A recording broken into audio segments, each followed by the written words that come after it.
The great chart floated in the center of the high chamber like a living thing. It was beautiful. It was perfect. Every star, every planet, every species that had ever existed in the galaxy was recorded there in light and data. The archivists had spent 11 million years building it, and they were very proud of their work. Ambassador Iran stood before the chart and felt the same awe he always felt. His 4 eyes moved across the spiral arms of the galaxy, each one mapped down to the smallest moon. The Concordat ruled here. 3,000 species working together, sharing knowledge, keeping peace.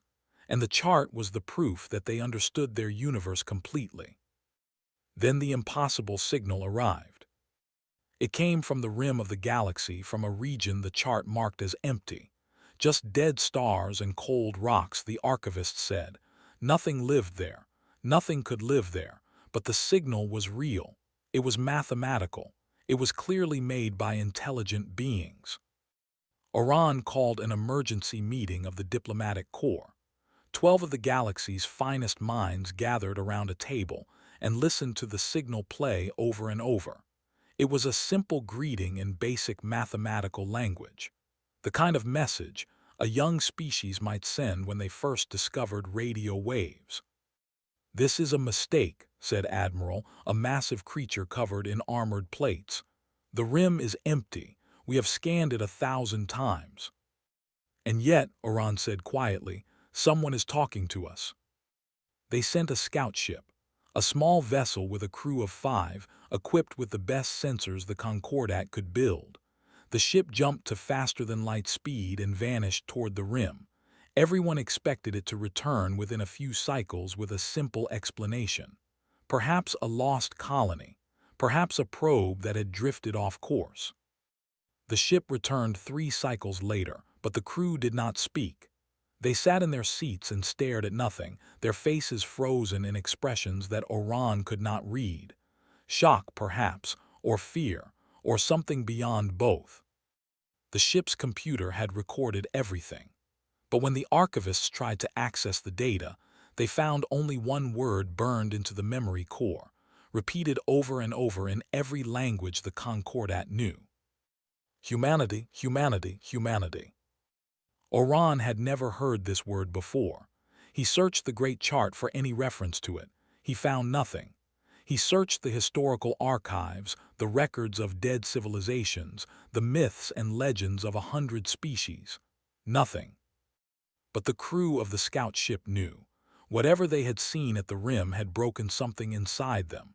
The ship's doctor said their minds were intact, but they refused to speak about what they had witnessed. Only the captain, an old pilot named, would say anything at all. "They were waiting for us," whispered. "They have always been waiting."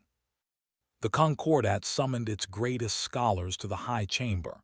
They studied the signal, the ship's records, the strange word that had appeared in the computer.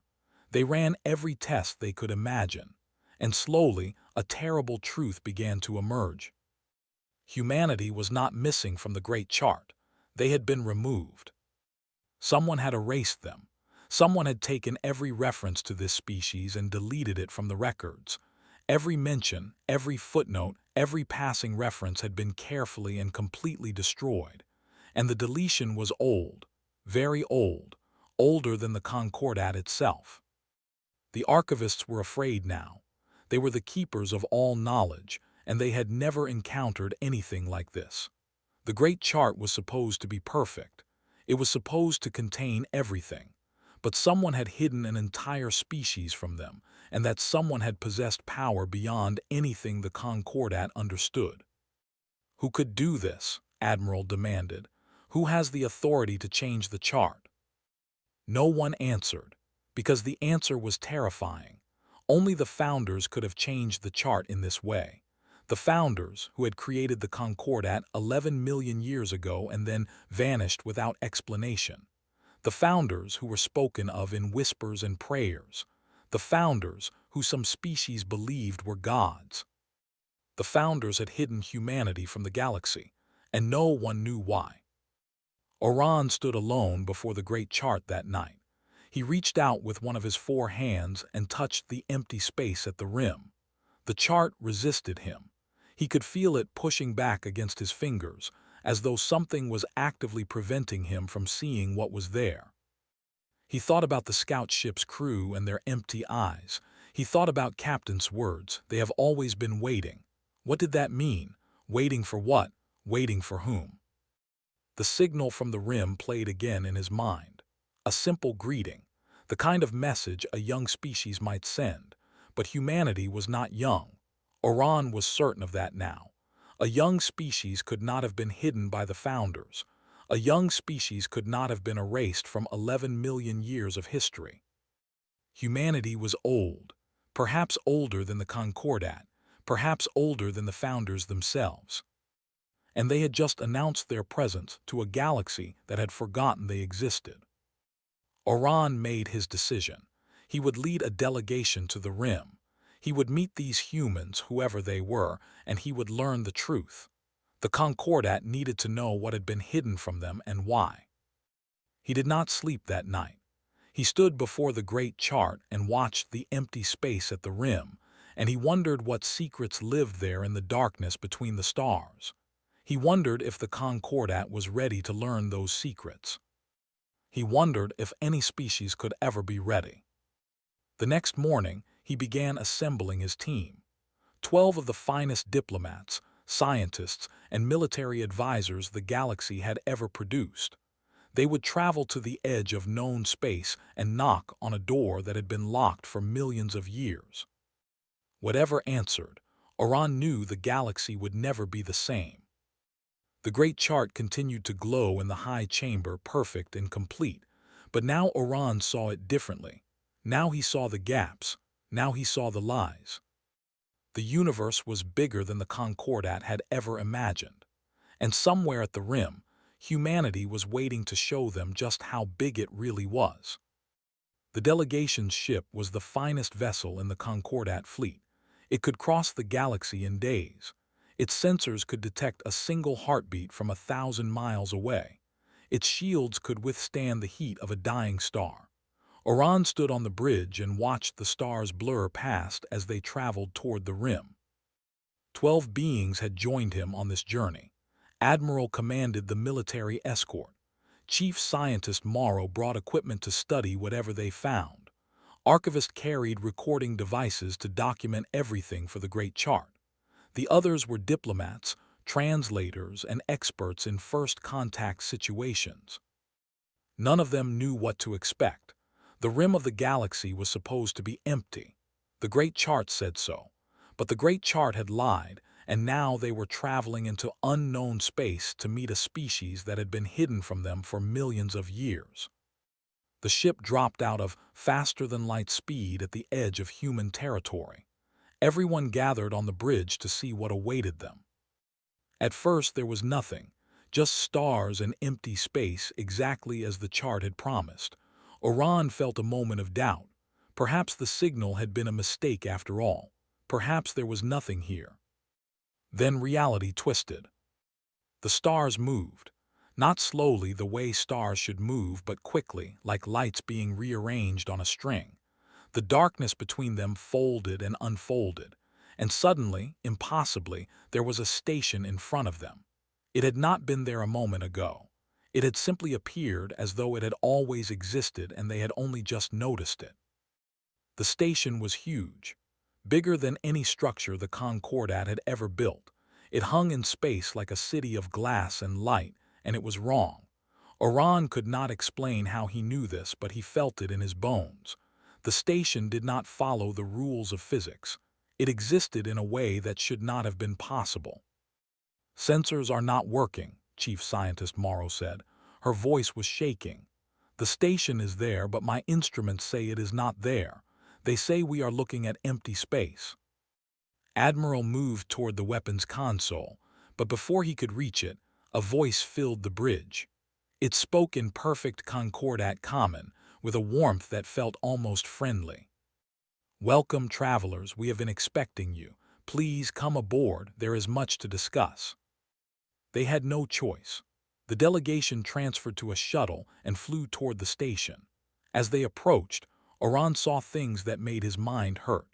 windows that showed the inside and outside of the station at the same time, corridors that looped back on themselves in impossible ways, a garden that grew upward into a sky that could not exist inside a space station.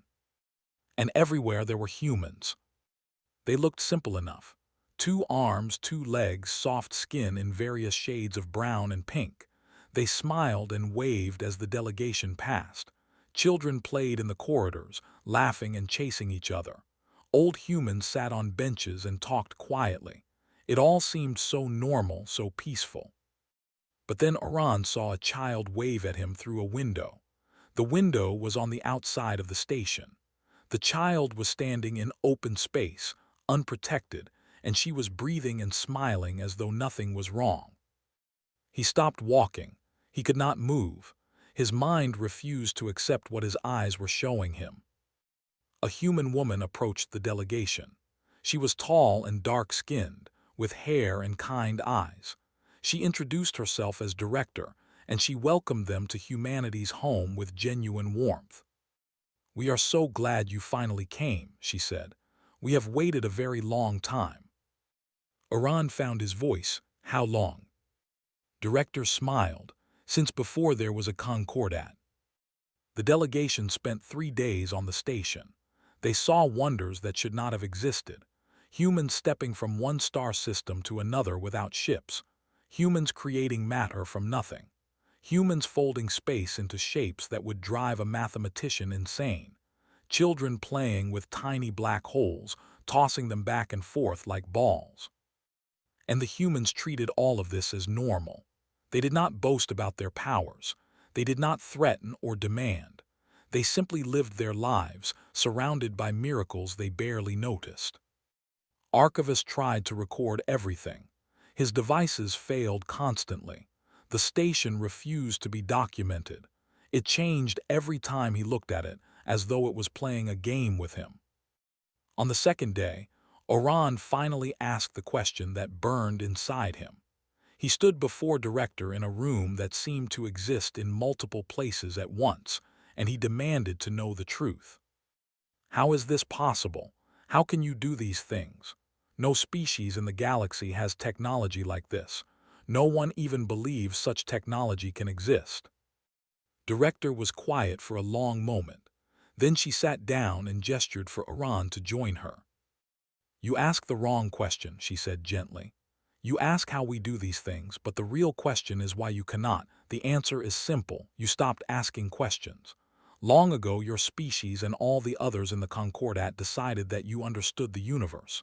You built your great chart and said, 'This is everything. This is all there is.' And because you believed that, it became true for you. You stopped looking. You stopped wondering. You accepted limits." She leaned forward, and her eyes held the weight of ages. "We never stopped wondering. Every answer we found gave us more questions.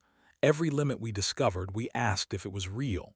And when we asked, we found that most limits were just doors that no one had tried to open. The universe is not what you think it is, Ambassador. It is so much bigger, so much stranger, so much more beautiful. You just have to be willing to look." Oran thought about the great chart, perfect, complete, a lie. He thought about the founders who had hidden humanity from the galaxy. Had they been afraid? Had they known what humanity would become? Had they tried to protect the Concordat from this knowledge? Or had they tried to protect humanity from a galaxy that had forgotten how to wonder? The delegation returned to Concordat space 3 days later. They carried no recordings. They had no proof of what they had seen, but they carried something more important. They carried doubt. The great chart would never be perfect again, and Ambassador Oran would never stop asking questions. Director had given him that gift, the gift of wondering. He did not know yet how powerful that gift would become. The military council met in secret. 17 species sent their highest admirals to a hidden station far from any inhabited world. They spoke in whispers, even though no one could hear them. They were afraid, and afraid beings make dangerous decisions. Admiral stood before the council and shared what he had seen in human space. The impossible station. the children playing with black holes, the way reality itself seemed to bend around humanity like water around a stone. He told them everything, and he watched fear spread through the room like a disease. "We cannot allow this species to exist unchecked," said Admiral of a species known for their cold logic. "They are too powerful. Today they smile and welcome us. Tomorrow they could destroy us with a thought." "They showed no hostility," Oran argued. He had been invited to the council as a witness, not a voice, but he could not stay silent. Director spoke of partnership, of sharing knowledge. "They want to help us." "No species with that much power simply wants to help," Admiral said. His voice was heavy with regret. "I saw what they can do. I felt it. They could crush the Concordat in moments if they chose. We cannot trust our survival to their good intentions." The vote was held. 15 species voted for war. 2 voted against. Oran watched in horror as the greatest military force the galaxy had ever assembled began to gather. 10,000 warships, weapons that could crack planets, soldiers from 100 worlds. The fleet was beautiful and terrible, a river of steel and fire flowing toward the rim of the galaxy. Admiral commanded from the flagship, a massive vessel called the Hammer of Justice. Oran stood on the observation deck and watched the fleet move into formation. He thought about Director's kind eyes. He thought about the children laughing in the corridors of the human station. He wondered if any of them would survive what was coming. The fleet jumped to faster-than-light speed. The stars blurred. The rim approached. And then, without warning, the stars stopped blurring. The fleet dropped out of faster-than-light travel. Oran looked out the window and saw something impossible. They were not at the rim. They were back where they had started. Every ship, every soldier, every weapon had simply returned to their starting point. No battle, no warning, no explanation. Just a gentle correction, as though the universe itself had decided they were going the wrong way. Admiral was furious. He ordered the fleet to jump again. They did. And again they appeared back at their starting point, undamaged, unharmed, uninformed. 3 times they tried. 3 times they failed. The ships could jump anywhere else in the galaxy. They could travel to distant stars, to the galactic core, to the very edge of known space. But they could not reach humanity. Something was preventing them. Something was saying no. On the 4th attempt, something different happened. Admiral was standing on the bridge shouting orders at his crew when a young man appeared beside him. The man had not walked through a door. He had not transported aboard. He had simply been nowhere, and then he was there, as though he had always been standing in that spot and everyone had just failed to notice. The man was human.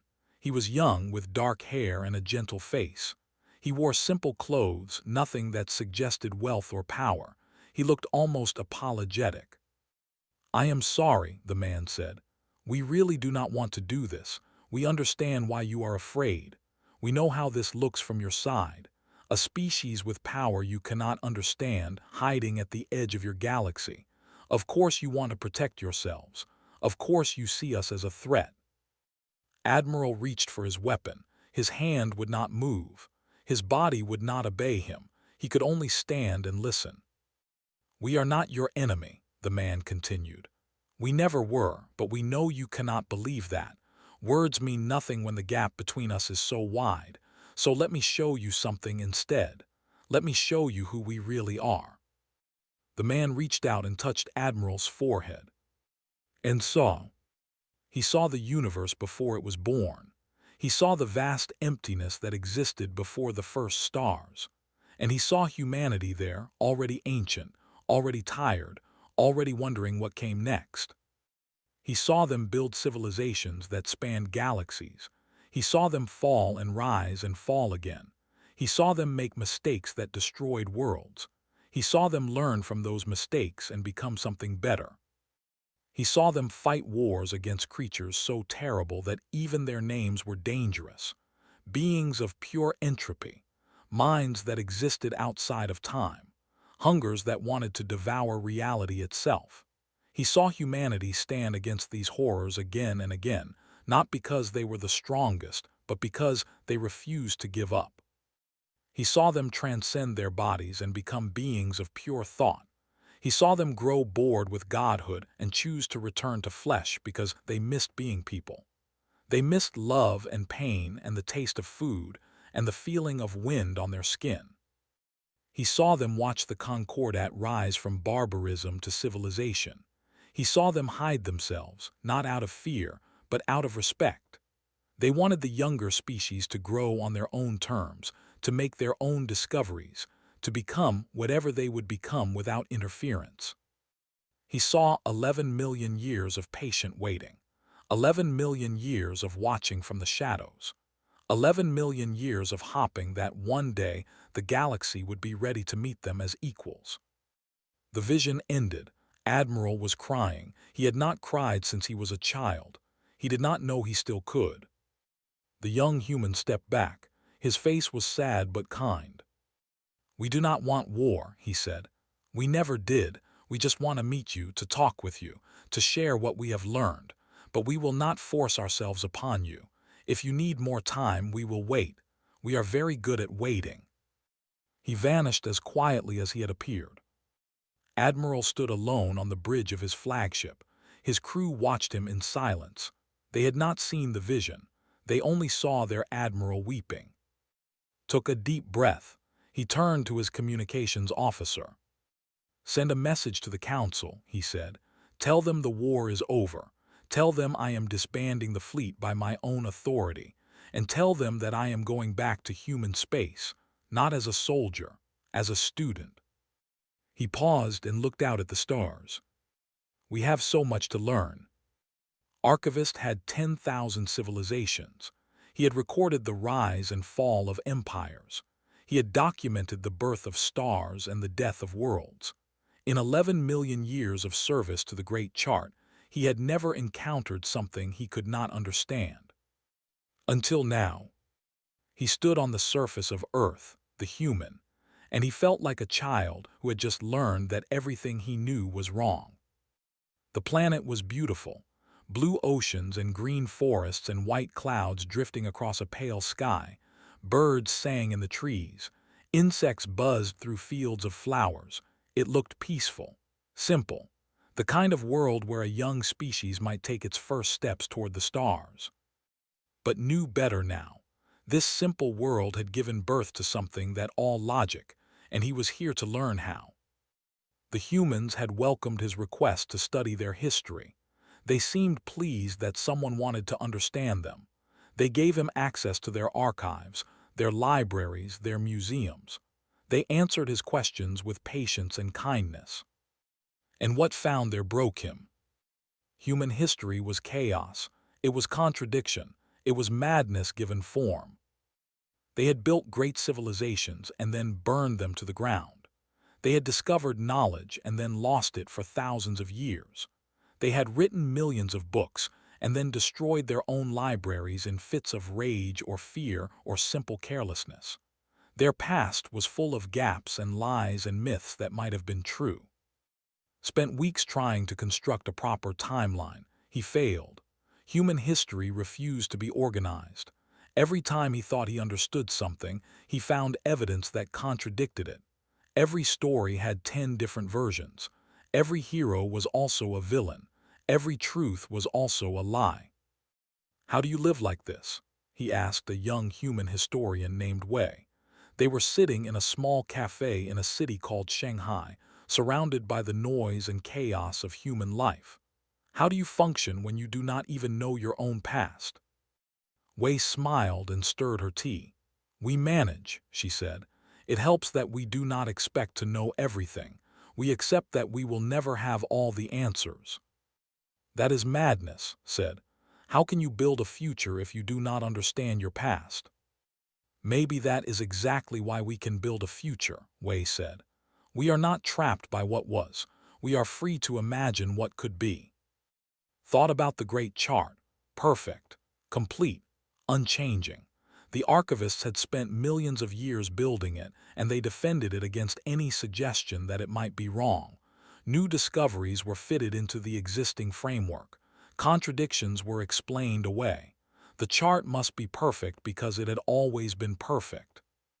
But what if that perfection was a prison? He continued his research. He learned about human scientists who had overturned everything their civilization believed. He learned about artists who had created new ways of seeing. He learned about ordinary people who had refused to accept the world as it was and fought to make it better. And he learned about their failures. So many failures, so much pain, so much stupidity and cruelty and waste. Humans had done terrible things to each other and to their world.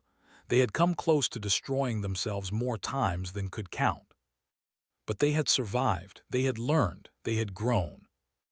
One evening, sat with an old human woman in a garden in a city called Kyoto. The woman was named, and she had been a teacher for 60 years. They watched the sun set behind mountains that humans had painted and written poetry about for thousands of years. "May I ask you something?" said. "Of course." "How did you become what you are? Not just powerful, not just advanced, but different." The other species in the galaxy reached a certain point and stopped. They built their civilizations and said, "This is enough," but you never stopped. You kept changing, kept growing, kept becoming something new. What is your secret? Was quiet for a long time. The last light of the sun painted the clouds in shades of gold and red. "When I was a child," she said finally, "my grandmother told me a story. She said that long ago humans lived in caves and were afraid of everything. The dark, the cold, the animals that hunted them. They were small and weak and the world was very big. But then one human asked a question. What if we could make fire? And another asked, what if we could make tools? And another asked, what if we could work together? Each question led to more questions, and each answer gave us the courage to ask even bigger questions. What if we could cross the ocean? What if we could fly? What if we could touch the stars? What if death was not the end? What if the universe had no limits?" Other species ask questions too, but they stop when they find answers. They build a picture of the universe and say, "This is truth." They stop wondering, but we never could. Every answer just made us hungrier. We could not stop asking what if. She turned to look at with eyes that held more wisdom than any archivist he had ever known. Wondering is the most powerful force in existence. It is more powerful than any weapon, any technology, any empire, because wondering means you are never finished. You can always become something more. Return to a changed being. He stood before the great chart, that perfect monument to everything the Concordat knew, and he did something no archivist had done in 3 million years. He opened a new page, and he left it blank. The other archivists were horrified. A blank page was failure. A blank page was incompleteness. A blank page was everything the chart was supposed to prevent. But just smiled. "This is the most important entry I have ever made," he said. "This is where we begin to wonder again." And he wrote a single question at the top of the empty page. What if we do not know everything? It was a small beginning, but all beginnings are small, and had learned something from the humans. Small beginnings, fed by endless questions, could grow into something that shattered stars. The galaxy was dying. This was not a secret. The greatest scientists of the Concordat had known it for millions of years. They had measured the expansion of the universe, the slow cooling of the stars, the creeping advance of entropy. They had calculated the exact moment when the last light would flicker out and leave nothing but cold darkness forever. They had accepted this. What choice did they have? The laws of physics were clear. Everything that began must end. Every star would burn out. Every civilization would fade. The universe was a story with a final page, and that page was blank and black and eternal. The Concordat had built monuments to last as long as possible. They had preserved their knowledge in crystals that would survive for trillions of years. They had accepted their fate with what they called wisdom, and what was really just tired surrender. But humanity had never accepted surrender. Director stood before the full assembly of the Concordat. Trillions of beings across millions of worlds watched her image float in their skis and their screens. She was just one human, small and fragile and mortal, but she spoke with the weight of ages. "You know why I am here," she said. "You have seen what we can do. You have wondered why we hid for so long. Now I will tell you the truth. We hid because we were working on the only problem that ever really mattered, the death of everything, the end of all stories, the final silence that waits at the bottom of time. We have been working on this problem for longer than your species have existed. We have studied the foundations of reality. We have found the edges of the universe and pushed against them. We have broken through into spaces that should not exist. And we have found something wonderful. The universe does not have to end. The story does not have to stop. There are doors in the darkness, and on the other side of those doors are new beginnings. Not just survival, not just continuation, but renewal, growth, an infinity of new chapters waiting to be written." She paused and looked out at the watching galaxy. Her eyes were kind but fierce. "We could do this alone. We have the power, but we do not want to. We are tired of being alone. We have spent so long hiding, so long watching from the shadows, so long waiting for you to be ready. And now you are ready. We are not asking you to worship us or follow us or serve us. We are asking you to join us, to become partners in the greatest work the universe has ever known. We want you to stand beside us at the edge of everything and help us build what comes next. This is not about saving this galaxy or even this universe. This is about learning to be something more, about refusing to accept that the story ends, about asking the biggest question any mind has ever asked. What if there are no limits? What if every ending is just another beginning? What if we can become something that even we cannot imagine yet?" She smiled, and in that smile was all the stubborn hope that had carried humanity across billions of years.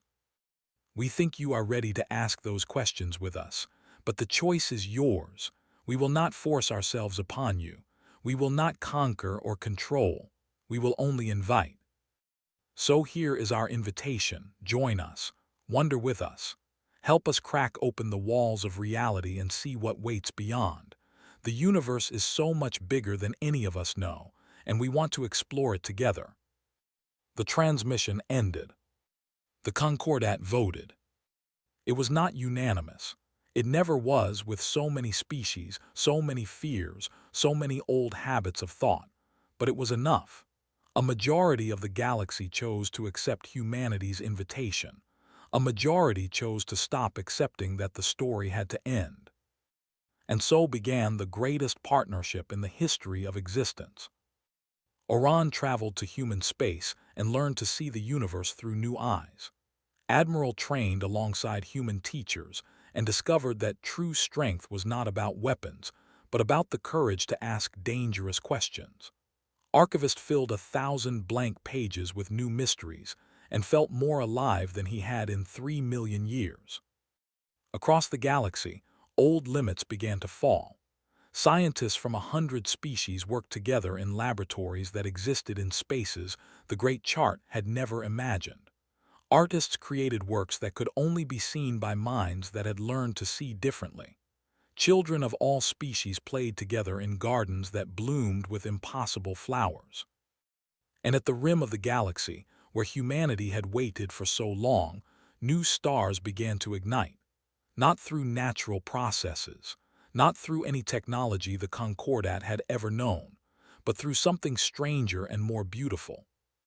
Through sheer, stubborn refusal to let the light go out.